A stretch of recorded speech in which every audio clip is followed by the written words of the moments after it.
Okay, so good afternoon, everybody, and welcome to the next of our series of interviews with the winners of the West Midlands PA Awards 2020. I am absolutely delighted to be joined by our lead by example champion, Julie Bird from Galliford Try. Welcome, Julie. How are you? I'm very well, thanks, Dan, and thank you for having me. No, you're very welcome. It's lovely to see you. So, I know that over the years you've put forward so many different nominations. We've had winners, for example, with Cheska when she won in her year, and I know that you nominated and put forward for the Internal PA Network of the Year category last year. Why do you think awards and kind of recognition is really important for you? I just love people, and when you see somebody going that extra mile and adding value above and beyond what they do in their day-to-day job, and especially when they don't actually see it themselves, it's just a lovely feeling to be able to acknowledge what they're doing and shine a light on it. Absolutely. I couldn't agree more. Well, I wanted to kind of bring everybody back today just to kind of hear a little bit more about you because we always get asked that question, I'd love to know a little bit more about that person that won. So can you just give us a little bit of background about your career? How did it start, kind of, and where and how you got to where you are today? Oh, quite a few years ago, I started as an office junior, which we had back in those days, for an international distribution company. I worked there for about 3 years, and sadly, they merged with another company and relocated out of the area. And that's when I was fortunate enough to get the job at Galliford Try. Short of a short stint in the food industry, I've always loved and remained with construction. Oh, brilliant! So you have always been in construction then for most of your time. That's fab. Um, and for you, what was it when you first heard about the awards initially? Not just last year, but when we first started. What did you think about making an entry? Did you have to kind of think about it quite a lot, or as soon as you saw it, you thought, "Oh, I know exactly what I'm going to do here." And as soon as I saw the categories, I immediately thought of my colleague, and I never ever once considered entering myself. It was always just a case of seeing the nominations and realizing that colleagues would just fit perfectly in those categories with what work they did, and that's why I put them forward. So when you did make those nominations, how did your colleagues feel after that? After you made those nominations, were they surprised, shocked, really like elated, nervous? What was kind of going through their minds? I think probably a mixture of everything you've just explained. They probably went through every emotion. Exactly, and I think that's the thing. But I think what I absolutely love is that you've always taken time to consider other people and make that nomination. I think a lot of people maybe who hopefully are watching this, well, sometimes we don't realize that just by putting that time and that effort and that thought in, it can literally make somebody feel absolutely amazing. I think when you talk to a lot of assistants, a lot of us will always just say we're just doing our job. And I think the best way to see others is to see them through the eyes of somebody else. So although they can't see how amazing they are, being a colleague and working closely with them, it's great to say, actually, you really need to enter this category because it's you to a T. So it's lovely to be able to show them that because often they don't see it themselves. Yeah, 100%. I think a lot of people automatically assume that those nominations, ideally, we would love those nominations to come from the leadership team or their direct line manager. But when you can be nominated by an actual colleague who really does see the work that you do all the time and appreciate all the effort and the time and the commitment that they put into a project or something that they've been a real ambassador for, that's just, such appreciation. It's amazing. To take us back then to last year, so obviously we nominations opened for the 2020 awards in October 2019, and we had the internal PA network of the year category, and we had the lead by example category. So can you tell everybody kind of what happened with the nomination process? Yes, my colleagues who I'd previously nominated had said for the last couple of years, when are you going to enter? And I just shuffle awkwardly and say, well, I'll enter when I've done something worth I've not done anything. Why would I enter when I've not contributed anything? And then a quote kept sticking in my head. I think it's Eleanor Roosevelt. Don't ask of others what you're not prepared to do yourself. And it haunted me. And it came out and I did nothing with it. And then over Christmas, I made the decision that as soon as I could, the first week back in January, I would write my application and post it and just do it quickly, like ripping up a plaster. Try not to think about it too much. And I emailed my colleagues who were part of the internal PA network and said, if anything that I've done you've benefited from, would you send me an email? And I could barely type it, my hands were that sweaty and I felt so sick. And of course, not everybody responded because obviously it didn't benefit everybody. But for those that did, it really moved me and surprised me about what I got, myself and another colleague got into the company. There were PAs that had taken themselves off and done a training course. There was all sorts of things, and it really just really touched me. I almost felt as though I'd won then. I didn't need to go any further. That was enough.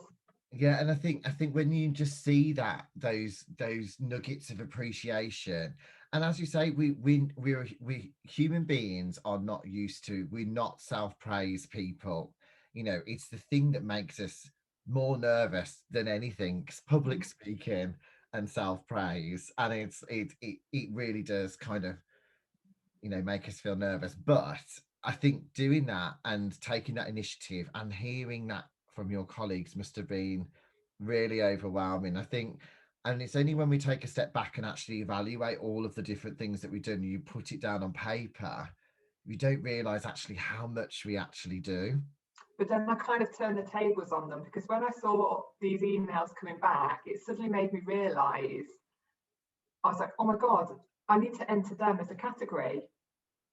I need to enter them as Internal PA Network of the Year, because what myself and with the help of a colleague had put together would have been nothing and meant nothing if it hadn't been for those guys seeing it and seeing a value in it. So I kind of emailed them back and said, thank you, I've nominated myself, but oh, by the way, I've nominated you guys as well. And what was the reaction after that? Because obviously, you know, for the people watching today, Galliford Try has, you know, you have multiple locations across the UK, don't you? So you don't really actually get to see each other that often. So you've always been used to kind of having this network remotely, haven't you? We've always worked remotely. There was a bit of sort of a confusion at the start, because everybody's like, but it's the West Midlands PA Awards. I work in Scotland and I work for our Linden Homes house building down south. But I was like, yeah, no, it's fine. I've checked, it's okay, we can enter. No, absolutely. You know, at the end of the day, an internal PA network can be global, it could be national, it could be 3 offices, it could be 2 offices. But no, you know, Galliford Tries, you know, you're based here in the West Midlands, and obviously we had you nominated for the Lead by Example category. So of course, it was just a great opportunity to share that experience with you all. So can you tell people, if they're sat here thinking, okay, I'm not quite sure, you know, I might have my nomination, etc. What happens after that? Because that's, I think, quite nerve-wracking for people. They want to know what's going on after that bit. What happens then? Can you kind of talk us through that? I won't lie, you will be nervous without a shadow of a doubt. But what I will say is the judges are so lovely. Everybody puts you at ease for every step of the journey. It won't stop the nerves, but you'll be so proud of yourself, having put yourself through it. You'll be pleased you did, and it is definitely an enjoyable experience, but you won't get rid of the nerves. So as you got through each stage, did you tell people that you were what was going on? Like, did you tell people that you were going for the Zoom interview and then the judging panel? No. I was working from home, so I was in the great advantage of I didn't have to say anything. Actually, apart from the internal PA network, who were very supportive, they were lovely. Not many people knew until after the email came out when we got asked to put the finalist badge on social media. So then I put it on social media, and then one of the nicest things was actually old colleagues and contacts from over the years sort of reached out, and that was just, it was lovely to hear from those as well, people I've not spoken to for a year or two. So yeah, that was lovely. Oh, fantastic. So if you can again, if people might sit here and think we always get I'm just doing my job. But could you give people a couple or maybe one or two examples of some of the initiatives that you've looked after or been part of in the past that might give them a little bit of Well, inspiration of things that they might be look out for? yeah. Well, I was inspired about 5 years ago now. I went to my first, it was a Hayes PA networking event, and me and a colleague went.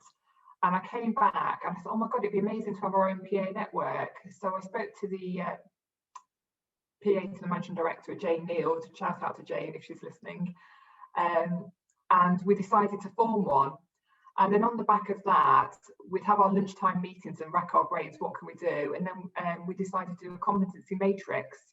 So all of the PAs came together and we wrote our own competency matrix and submitted it to HR, and they put it on our career pathway. I also wrote a business case to get exec secretary, although they've just been rebranded, so it's executive support, it's called now. A corporate subscription to that, and also to get EPA recognised as a professional body within the company, so that they would pay, like in construction we have RICS and Institute of Civil Engineers, so just to get EPA recognised in the same way as other professional bodies. So that was it really. Yeah, and I think, it's those things where you might have thought at the time when you were doing these things, you're very passionate about it, you wanted to do it, you wanted to help and support your colleagues. And then, it's something that you've gone, you've been inspired, you've gone out of your way and you've done that. And it's what a difference it's made to the PA network to try and bring everybody together. Well, it was the wise words of my mother, because mothers always have them, don't they? And I remember growing up, and my mum always had the phrase, whatever's good for the goose is good for the gander. And when I saw that my construction colleagues were having corporate subscriptions to civil engineering, they were having professional body for RICS, as I've said before, there was competency matrix for different business streams. You kind of just look at it and go, well, if they've got all that, why isn't it there for administration? So Absolutely. it was just making things fair and evening things out, really. No, absolutely. It's fantastic to hear about all these initiatives. I think it's great. And I've just actually before this call hosted a session with lots of different internal PA networks, and it's just really interesting to see where companies are at and which different stages they are as well, and how much everybody can learn from each other. So I just think it's really exciting. But I So have to say, it wasn't me alone. It took a team to do this. no, absolutely. But you were in and again, this is, it's all about those ideas, implementation, getting the buy-in. That's a lot of work. It is hard work to get the buy-in initially, not only from the network, but also from the leadership team as well. And to make it successful and keep everybody engaged. So you should all give yourself a massive pat on the back for that, because it's great. So we never had the actual face-to-face night together. You've been to the awards before, Julie, haven't you? I have. So how would you, if we talk about the face-to-face one, what would you say about the face-to-face event we normally have? It is absolutely outstanding. It is as a guest, it is such a really fun night. It's always really enjoyable. They are fun. Dan, you always get it lively. It's always a good band. It is a really good fun. It's not a typical business awards ceremony without offending everybody. And that's great to hear, because I remember I went to an awards night once. I think we sat through all the awards and it got to midnight and then there was no end. And I was like, I'm ready for a dance now. I'm ready to get up. There's no speeches, no long-winded speeches. It's just a quick rattle through and it's great. Yeah. So I nearly, I can't believe how I must have when I found out we couldn't do it face to face and we were postponing it. I thought we need to do this, and it was right. It was in the second lockdown, wasn't it, in November? What was it like? How was it like virtually being all together? Because obviously you're all over the country together. What was going on with the team, and how are you feeling personally? It was lovely because it made the logistics of the team coming together so much easier, because as I said, we had colleagues from Scotland on the call, Yorkshire on the call, across the UK. So it made it really easy for us all to be able to join. And I have to say, as finalists, I was so glad it was online, because I'm not sure that when you guys read my name out, I'm not sure my legs would have stood up if I'd been in there in person. So I was very much relieved that I was hidden behind a computer screen. And what was, if you don't mind me asking, what was your reaction like? Well, how did you feel? I think it was just numb shock, to be honest with you, Dan. Oh, bless. And if you were sat here and somebody, you know, was watching this today and they thought, you know, I've heard about these awards and I've never thought about going for it before, or, you know, I recognise that someone's done something fantastic and I really want to say thank you to them. What sort of advice would you give to anybody watching this today?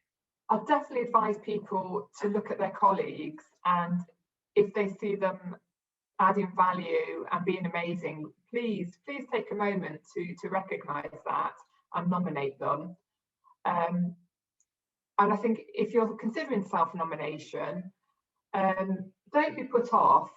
And if you're really struggling, speak to a close colleague and just ask for a bit of feedback, because it's often very difficult to see yourself how others see you. But if you've got a close colleague, they might be able to point you into which category they would see you in, and help you identify between what you think is you just doing your job and how they see you as going that extra mile.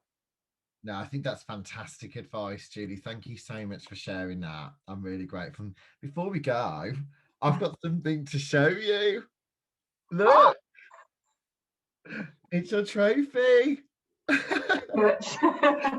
We are going to get everyone together in a safe environment, where we will be inviting you to come and collect your trophy, and have your photo taken, because we know that we haven't had that, and we also want to try and get everyone together where we can and just have a good old knees up when it's safe to do so. So we have banked those. So the celebrations will continue, Julie. It's not over for you yet.